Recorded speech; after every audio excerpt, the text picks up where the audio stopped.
Wie lautet unser Ziel? Rember, Prilon. Konsequentes Wachstum. 50% mehr Mitarbeiter, den Umsatz in den letzten Jahren verdoppelt. Ja, so stelle ich mir ein erfolgreiches Unternehmen vor. Zielführung starten. Wir sind heute mit der Results Nahaufnahme bei der Firma Rember in Prilon.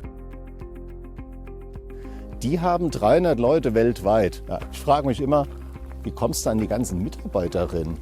Ja, die sagen noch nicht mal Mitarbeiterinnen, sondern Familienmitglieder. Rember hat Kunden auf der ganzen Welt und ist seit gut 50 Jahren im Explosionsschutz tätig. Wie ich mir das vorstellen kann, schauen wir uns heute an. Da willst du auch nicht stehen. Wahnsinn. Gucken, ob wir heute da live dabei sein dürfen. Dass man so ordentlich rumst.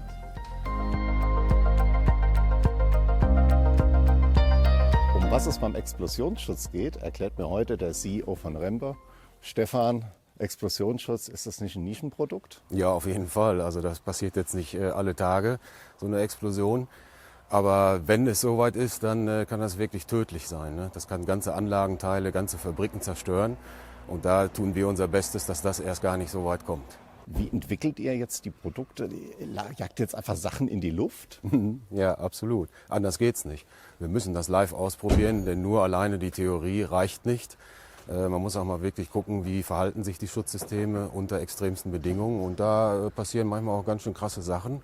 Wenn du willst, wenn du Zeit hast noch, dann können wir uns gerne mal was angucken. Ich würde sagen, los geht's zu unserem Forschungszentrum, gucken uns mal was an.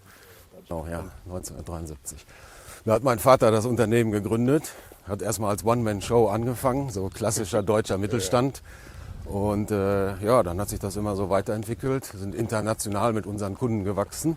Wie hat sich jetzt der Standort Prilon verändert und wie ist er gewachsen in den letzten Jahren? Ja, Jürgen, pass mal auf hier. Also in den 70ern, da war das hier quasi das Ende der Welt. Ne? Zumindest konnte man das von hier aus ganz gut sehen. Und da kam hier noch nicht mal ein Paketdienst hin. Ne? Wir hatten noch nicht mal E-Mail oder Telefax oder Telex, alles noch per Brief. Und da haben wir wirklich überlegt, zumindest mein Vater hat überlegt, ob er diesen Standort hier aufgibt und sagt, ich gehe irgendwo eher nach Frankfurt oder Stuttgart in die Industriezentren oder ins Ruhrgebiet. Und heute kann man sagen, ist ein Vorteil. Ne? Also gut, dass wir hier geblieben sind. Jetzt bin ich aber auch gespannt, was du uns jetzt zeigst. Ja, wir hatten ja vorhin schon das Thema Explosionsschutz. Ja. Und da muss man sich jetzt vorstellen, dass wenn man Anlagenteile hat, die geschlossen sind, also hier so ein Behälter, ein Silo, eine Förderanlage und da ist Staub drin oder vielleicht auch sogar entzündliche Gase und da kommt es irgendwie zu einer Zündquelle, die das Ganze zum Explodieren bringt, dann würde normalerweise die ganze Anlage wirklich in die Luft fliegen. Und was wir machen ist, wir bringen ganz kontrolliert Schwachstellen rein mit sogenannten Berstscheiben, das zeigen wir dir nämlich gleich. Die dann kontrolliert diesen Überdruck der Explosion rauslassen. Ja, dass also nicht das Ganze kaputt geht, sondern nur unser Produkt kaputt geht. Aber es geht ja nicht kaputt, sondern es macht seinen Job. Es lässt kontrolliert den Druck raus und dann kann man einfach das Teil wieder wechseln und ein paar Stunden später geht es weiter. Der Behälter selbst hat eine Explosionsdruckfestigkeit von 16 bar. In diesem Fall haben wir auf der Rückseite des Behälters eine Adapterplatte installiert, wo wir eine Berstscheibe prüfen werden. Und diese Sollbruchstelle sorgt dafür, dass sie wie eine Tür öffnet, nach unten wegklappt und den ganzen Querschnitt als Druckentlastungsfläche freigibt. Das heißt also, die reißt an diesen 3 Stellen auf und klappt nach unten weg. Okay. Nur deswegen Gut. haben wir diese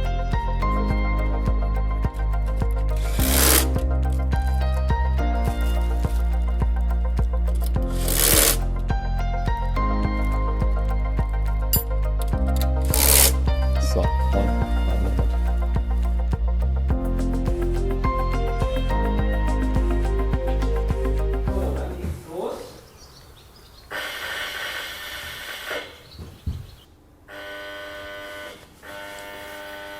Achtung! 3, 2, 1, Start!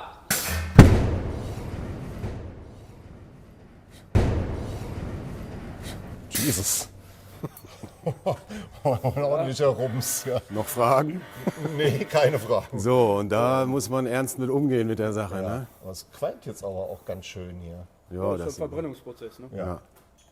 Da musst du was, ordentlich durch Mark und Bein ja, gegangen da hier. musst du was verstehen. Sag das immer salopp, Explosionsschutz ist, wenn die Hose flattert. Ja, die hatte eben geflattert. Wie wichtig ist Explosionsschutz für die Unternehmen? Ja, extrem wichtig. Du hast ja gesehen, dass in wenigen Millisekunden alles zerstört werden kann, wenn man nicht entsprechend gute Schutzmaßnahmen integriert hat. Ja. Das ist also nicht wie im Brandschutz, da hast du vielleicht noch genug Zeit zu löschen, wegzulaufen, sondern hier müssen wir wirklich in Millisekunden reagieren und dafür sorgen, dass kein Menschen, keine Maschinen und selbstverständlich auch die Natur nicht zu Schaden kommen. Rembe, Safety is for Life. Ich sehe, ihr setzt das Motto auch genauso um. Wie kommt ihr an diese ganze Innovationskraft? Wie entwickelt ihr euch weiter? Ihr seid enorm gewachsen. Wo kriegt ihr denn die Leute überhaupt her? Ja gut, das ist schon nicht ganz einfach, vor allen Dingen hier auf dem Land entsprechend gute Leute zu bekommen.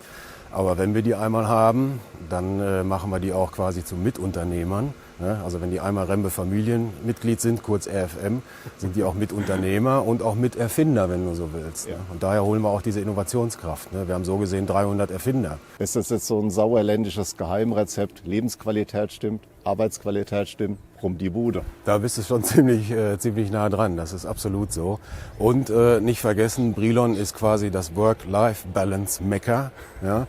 Also wenn du hier arbeitest, wenn du hier lebst, wenn du hier wohnst, wenn du hier Freizeitaktivitäten hast, ne, dann hast du eigentlich alles geschafft. Und wie sieht euer idealer Mix von Lebens- und Arbeitsqualität aus? Schreibt es mal in die Kommentare.